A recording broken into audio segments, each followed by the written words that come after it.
السلام علیکم ورحمۃ اللہ وبرکاتہ۔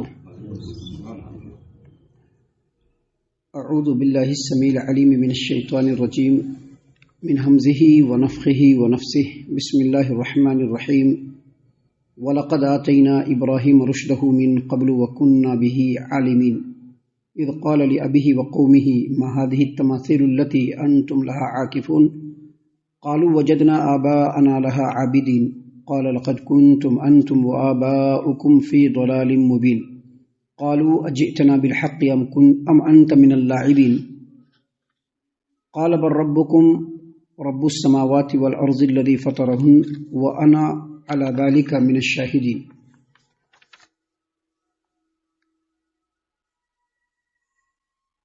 اور اس سے پہلے بھی اور اس سے بھی پہلے ہم نے ابراہیم کو سوجھ بوجھ بخشی تھی اور ہم اس کے حال سے خوب واقف تھے جب اس نے اپنے باپ اور اپنے قوم کے لوگوں سے یہ کہا تھا کہ یہ جو بت ہیں یہ کیا ہیں جن کے آگے تم لوگ مجاور بنے بیٹھے رہتے ہو۔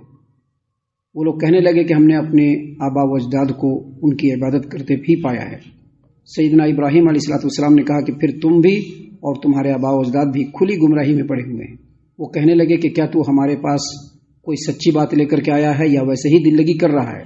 ابراہیم نے جواب دیا، دل لگی نہیں ہے بلکہ سچی بات یہی ہے کہ تمہارا رب وہی ہے جو آسمانوں اور زمین کا رب ہے جس نے انہیں پیدا کیا، اور میں اس بات کے اوپر گواہی دیتا ہوں۔ محترم سامعین کرام، سورۃ الانبیاء سورہ نمبر 21 اور اسی سورت سے آیت نمبر 51 سے لے کر کے 56 تک، یعنی 51، 52، 53، 54، 56، یہ چند آیات آپ کے سامنے تلاوت کی گئی بفضل اللہ، بعون اللہ، بتوفیق اللہ۔ آیتوں کا ترجمہ بھی آپ تمام کی خدمت میں پیش کیا گیا۔ سامعین کرام، اب یہاں سے سیدنا ابراہیم علیہ السلام کا وہ ایمان افروز واقعہ آپ کے سامنے پیش کیا جا رہا ہے جس کو اللہ تبارک و تعالیٰ نے مشرکین مکہ کے سامنے بیان فرمایا، جس میں سیدنا ابراہیم علیہ السلام نے توحید کا احیاء کیا اور بت پرستی کے عقیدے کو جڑ سے اکھاڑنے کی بھرپور کوشش کی اور جڑ سے اکھاڑ بھی دیا۔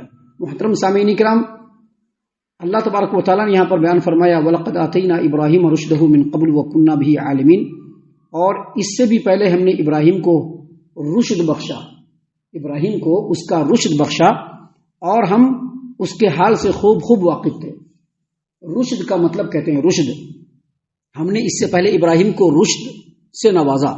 رشد کہتے ہیں سوجھ بوجھ، ایسی سوجھ بوجھ جس میں انسان صحیح غلط کی پرکھ کر سکے، کس چیز میں فائدہ ہے اور کس چیز سے نقصان ہوگا اس کی تمیز کر سکے، کیا خیر ہے اور کیا شر ہے دونوں کے درمیان فرق کر سکے، کس چیز میں ہم کو آگے چل کر کے فائدہ ملنے والا ہے اور کس چیز میں فائدہ نہیں ملنے والا ہے، اس کے بارے میں جو سوجھ بوجھ ہوتی ہے اس کو کہتے ہیں رشد۔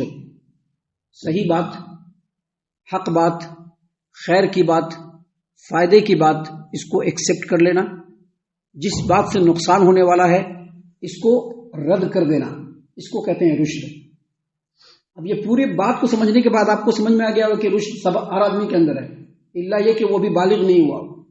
بالغ جو بچہ نہیں ہوا ہے اس کے اندر ابھی اس چیز کی اتنی سمجھ نہیں ہوتی ہے، لیکن جو بچہ بالغ ہو جاتا ہے 16، 17، 18، 20، 22 سال کا، 25 سال کا ہو جاتا ہے، اس کو رشد مل جاتا ہے، کیونکہ اس کو معلوم ہے کہ کس چیز سے ہم کو فائدہ ہوگا اور کس چیز سے فائدہ نہیں ہوگا۔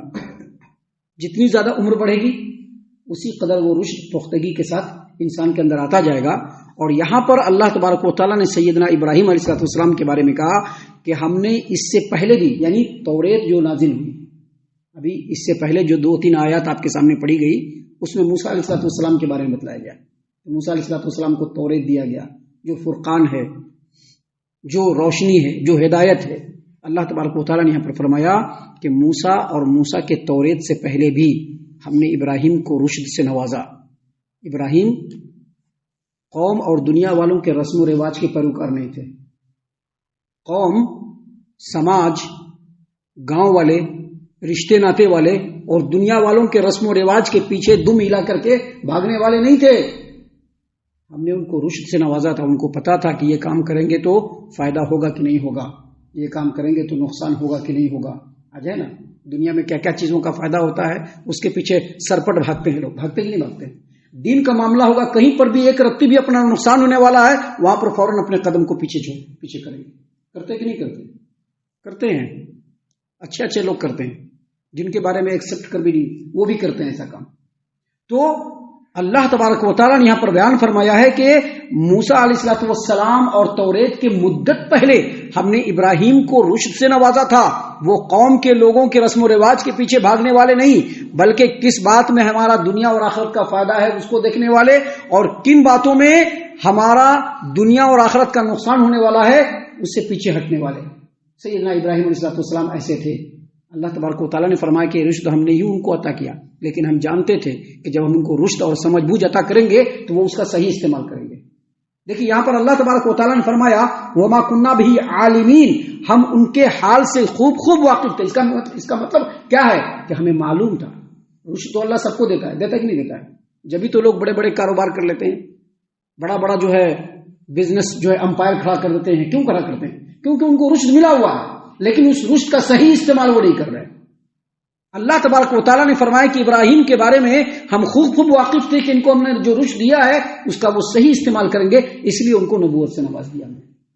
سامعین اکرام، اللہ تبارک و تعالیٰ نے آگے بیان فرمایا کہ اذ قال لأبیہ وقومہ ما ہذہ التماثیل التی انتم لہا عاکفون، جب اس نے اپنے باپ اور اپنی قوم کے لوگوں سے کہا تھا کہ جو بت ہے یہ کیا ہے جن کے آگے تم لوگ مجاور بن کر کے بیٹھے رہتے ہو، ان کی عبادت کرتے رہتے ہو، یہ اصل میں اسی رشد کا تقاضا ہے۔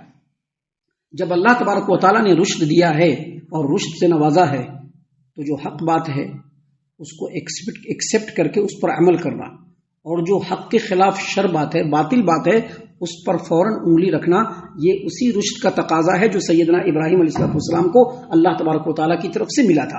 اسی لیے انہوں نے جب اپنی قوم کے لوگوں کو دیکھا کہ جو مٹی پتھر کے بت ہیں جو بالکل بے جان ہیں، ان کے سامنے مجاور بن کر کے بیٹھے رہتے ہیں، ان کے سامنے سجدہ کرتے رہتے ہیں، ان سے مرادیں مانگتے رہتے ہیں، آخر یہ کیا ہے؟ دل میں کڑتے رہتے تھے، سوچتے رہتے تھے کہ یہ جو بت ہیں یہ تو خود اپنا بھی فائدہ نہیں پہنچا سکتے، اپنا بھی نقصان نہیں کر سکتے، تو پھر سامنے بیٹھے ان کی عبادت کرنے والے لوگوں کا یہ کیا بھلا کریں گے؟ کڑتے آخر اپنے قوم سے پوچھ لیا کہ یہ تم لوگ کیا کرتے ہو، ایسا کیوں کر رہے ہو؟ ابھی دیکھیے جواب میں قوم کے لوگوں نے کیا کہا، اس جواب کو ملائیے اور آج کے لوگوں کے جواب کو ملائیے۔ قوم کے لوگوں نے کہا قالو، اللہ نے فرمایا انا وجدنا آباءنا لہا عابدین، کہا قوم کے لوگوں نے کہ ہم اپنے باپ داداؤں کو ان کی عبادت کرتے ہوئے ہی پایا ہے، اس لیے ہم بھی عبادت کر رہے ہیں۔ اگر قوم کے پاس کوئی ایسا جواب ہوتا جو معقول ہوتا تو وہ لوگ ضرور ابراہیم علیہ السلام کے سامنے وہ جواب پیش کر دیتے اور ابراہیم علیہ السلام کو مطمئن کر دیتے، لیکن ان کے پاس کوئی جواب نہیں تھا۔ ان کو صرف ایک ہی جواب سجھا کہ ابراہیم علیہ السلام نے جب ان سے پوچھا کہ ان بتوں کی عبادت تم کیوں کرتے ہو تو فوراً کہتے کہ نہیں، ہمارے باپ دادا کے زمانے سے ایسا ہوتا چلا آ رہا ہے۔ لیکن یہ جواب نہیں، کیونکہ جواب پھر سے برقرار ہے کہ باپ دادا کو کیا فائدہ ملتا تھا اس کی عبادت کر کے۔ سوال ابھی بھی باقی ہے کہ تم تو اپنے باپ دادا کو دیکھ کر کے اس کی عبادت کر رہے ہو، تمہارے باپ دادا نے ایسا کیوں کیا، ان کو کیا فائدہ ملتا تھا عملی، ذرا بتلاؤ۔ لیکن چونکہ ان کے پاس جواب نہیں تھا، اور یہاں پر یہ سوال جو لایا گیا ہے اس سوال کی اصل اہمیت یہ ہے کہ مشرکین مکہ، جن کو ہم لوگ بہت نفرت بھری نگاہ سے دیکھتے ہی نہیں دیکھتے، مسلمان جو ہے مشرکین مکہ کو بہت نفرت بھری نگاہ سے دیکھتے، لیکن جو جواب مشرکین مکہ دیا کرتے تھے سیم جواب سیدنا ابراہیم علیہ السلام کی قوم بھی دیا کرتے تھے، کیونکہ مشرکین مکہ سے بھی جب پوچھا گیا، اللہ تبارک و تعالیٰ نے قرآن کریم کے سورۃ البقرہ میں آیت نمبر 170 میں اسی بات کو بیان فرمایا ہے کہ جب ان سے کہا جاتا کہ جو اللہ کی کتاب نازل ہو رہی ہے، جو اللہ کا کلام نازل ہو رہا ہے، جو رسول بتلا رہے ہیں اس کی پیروی کرو، تو وہ لوگ کہتے تھے بل نتبع ما الفینا علیہ آباءنا، نہیں، ہم لوگ وہی کریں گے جو ہم نے اپنے باپ دادا کو کرتے ہوئے دیکھا ہے۔ وہ لوگ بھی وہی کہتے تھے، ابراہیم علیہ السلام کی قوم نے بھی وہی بات کہا، اور بہت ہی افسوس کی بات ہے کہ آج کے ڈیٹ میں مسلمان قوم بھی یہی بات کہتی ہے کہ نہیں، ہم فلاں جگہ پہ ہیں اور ہمارے لوگ اتنے زمانے سے یہی کام کرتے چلے آ رہے ہیں، اس لیے ہم بھی یہی کر رہے ہیں۔ گویا جن لوگوں نے بھی اللہ اور اس کے رسول کی مخالفت کی ہے ان کا جو مین پوائنٹ رہا ہے وہ یہی کہ ہم اپنے باپ دادا کو ایسا کرتے ہوئے دیکھا، اس لیے ہم بھی ایسا کر رہے ہیں۔ سامعین اکرام، ابراہیم علیہ السلام نے فوراً اس کے جواب میں کہا، اللہ نے فرمایا قال، ابراہیم نے کہا لقد کنتم انتم و آباؤکم فی ضلال مبین، بے شک تم بھی اور تمہارے باپ دادا لوگ بھی گمراہی میں پڑے ہوئے. کلیئر کر دیا، گمراہی میں پڑے ہوئے. تم بھی گمراہی میں ہو، تمہارے باپ دادا بھی گمراہی میں تھے. اور وہاں پر سورۃ البقرہ میں اللہ تبارک و تعالیٰ نے فرمایا کہ اولو کان آباؤہم لا یعقلون شیئا ولا یہتدون، چاہے تمہارے باپ دادا سمجھ بوجھ رکھتے ہو یا نہیں رکھتے ہو، چاہے وہ گمراہی میں پڑے ہوئے ہو، تم بھی اپنے باپ دادا کے پیچھے بھاگو گے. مطلب یہ ہے کہ ذرا غور و فکر کرنا. جب تم دنیا کے معاملے میں اتنا سوچ بچار کر سکتے ہو، اتنا پرکھ کر سکتے ہو، یہاں پر کاروبار کریں گے تو فائدہ ملے گا یا نہیں ملے گا، ادھر کاروبار کریں گے تو نقصان ہوگا کہ نہیں ہوگا، یہاں پر زمین خریدنے سے ہم کو کیا کیا فائدہ ہے، وہاں پر زمین بیچنے سے ہم کو کیا کیا فائدہ ہے، یہ تمام چیزیں دنیا کے معاملے میں سوچ سکتے ہو، تو جو آخرت میں جانے کے لیے دین ہے اس کے بارے میں کیوں نہیں غور و فکر کرتے ہو کہ ہم کو کون سا عمل کرنا چاہیے جو ہمیں آخرت میں فائدہ دے گا. اسی لیے ابراہیم علیہ السلام نے کلیئر کہا کہ تم اور تمہارے باپ دادا دونوں گمراہی میں. جب یہ گمراہی کا فتویٰ لگایا کہ تم بھی گمراہی میں ہو اور تمہارے باپ دادا لوگ بھی گمراہی میں ہیں، تو قوم کے لوگوں نے فوراً ابراہیم علیہ السلام سے سوال کر دیا. چونکہ قوم کے لوگ اور ابراہیم علیہ السلام اسی خاندان کے ہیں، اسی قبیلے کے ہیں، اسی گاؤں کے رہنے والے ہیں. تو قوم کے لوگوں نے پہلے کہا اجئتنا بالحق ام انت من اللاعبین. ان لوگوں کو اپنے منہج پہ، اپنے عقیدے پہ، اس کی حقانیت پہ، اس کی سچائی پہ اتنا یقین تھا کہ ان لوگوں نے سوچا بھی نہیں تھا کہ کبھی ہمارے اس عقیدے، اس منہج کا جو ہے کبھی بھی مخالفت کیا جائے گا. تو فوراً انہوں نے ابراہیم علیہ السلام سے پوچھ لیا کہ جو تم ہم لوگوں کے اوپر کفر کا فتویٰ لگا رہے ہو، گمراہی کا جو فتویٰ لگا رہے ہو، یہ سچائی کے ساتھ ہے یا کھیل ہنسی میں ایسا کر رہے ہو؟ کوئی دلیل بھی ہے تمہارے پاس؟ کوئی سچائی بھی ہے تمہارے پاس یا ایسا ہی کر رہے ہو؟ ابراہیم علیہ السلام نے جواب دیا. قال، ابراہیم نے کہا بر ربکم رب السماوات والارض الذی فطرہن. دیکھو تمہارا رب جو ہے، تمہارا رب وہی رب ہے جو آسمانوں اور زمین کا رب ہے. ابھی آسمانوں کا رب کون ہے؟ اللہ تبارک و تعالیٰ. زمین کا رب کون ہے؟ اللہ تبارک و تعالیٰ. الذی فطرہن، جس نے ان دونوں کو پیدا کیا. مطلب کیا ہے؟ مطلب یہ ہے کہ جو بت ہے جس کے سامنے تم لوگ جھکے رہتے ہو، یہ بت ہے جن کے سامنے تم لوگ سجدہ کرتے ہو، یہ بت ہے جن کے اوپر تم لوگ چڑھاوے چڑھاتے ہو، یہ بت ہے جن سے تم لوگ مرادیں مانگتے ہو.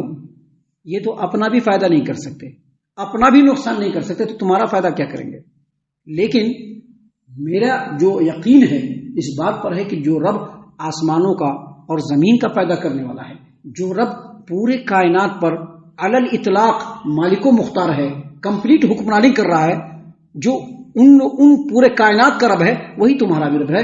اور کہا میں اس بات کے اوپر گواہی بھی دے رہا ہوں، وَأَنَا عَلَىٰ ذَلِكُمْ مِنَ الشَّاهِدِينَ، اور اس بات پر بھی میں گواہی بھی دیتا ہوں. سامعین کرام، اتنی بات یہاں پر ابراہیم علیہ السلام نے کمپلیٹ کیا اور دلیل کے طور پر ان کو بتلایا کہ جو آسمانوں اور زمین کا رب ہے وہی تمہارا رب ہے. اتنا بیان کرنے کے بعد، اور یہ کہ جو بت ہیں نہ کوئی فائدہ پہنچا سکتے ہیں نہ نقصان پہنچا سکتے ہیں، دوسرے کا فائدہ اور نقصان تو چھوڑو، اگر ان کے اوپر کوئی آفت آ جائے تو اس کو بھی وہ لوگ جو ہے اپنے آپ کو بچا نہیں پائیں گے. اتنا کہنے کے بعد اب ابراہیم علیہ السلام نے پلان کرنا شروع کر دیا. وہ پلان کیا ہے، انہوں نے کیا کہا، کیا پلان کیا، اس کی پوری تفصیل انشاءاللہ کل ہمارے سامنے آئے گی انشاءاللہ. انہوں نے جو پلان کیا ہے اس سے بالکل واضح ہو جاتا ہے کہ جو مٹی پتھر کے جو بت ہیں یا قبر میں لیٹے ہوئے جو بابا لوگ ہیں، یہ بالکل محتاج ہیں. ایک چھوٹا بچہ بھی ان کو تہس نہس کر سکتا ہے. یہ پوری تفصیل کہا کہ میں ان لوگوں کو ایکسپیریمنٹ کر کے دکھلاؤں گا. دل میں سوچا کہ میں ان لوگوں کے سامنے اللہ کی قسم ایکسپیریمنٹ کر کے دکھلاؤں گا کہ جو ان کے بت ہیں یہ بالکل کچھ بھی نفع نقصان کے مالک نہیں. سامعین اکرام، کل پوری تفصیل آئے گی جس کو ہم اللہ کے فضل سے انشاءاللہ بیان کرنے والے ہیں. ہم اللہ سے دعا کرتے ہیں کہ اللہ تعالی ہم تمام کو ان باتوں کے اوپر خوب غور و فکر اور تدبر کرنے کے ساتھ ساتھ ان باتوں کے اوپر عمل کرنے کی بھی توفیق عنایت فرمائے. آمین. اللہ تعالی ہم تمام کو صحیح معنوں میں پکا سچا مومن مسلمان بنائے. اللہ اور اس کے رسول صلی اللہ علیہ وسلم کی اطاعت و فرما برداری کرنے والا بنائے. صحابہ کرام رضی اللہ عنہم کے طریقے پر چلنے والا بنائے. جنت الفردوس میں جگہ عطا فرمائے. اے اللہ ہم تمام کو جہنم سے پناہ دے. اے رب العالمین ہم تمام کو جہنم سے پناہ دے. اے مالک الملک ہم تمام کو جہنم سے پناہ دے. آمین یا رب العالمین. وما علینا الا البلاغ المبین. الذي نزل الفرقان على عبده ليكون للعالمين نذيرا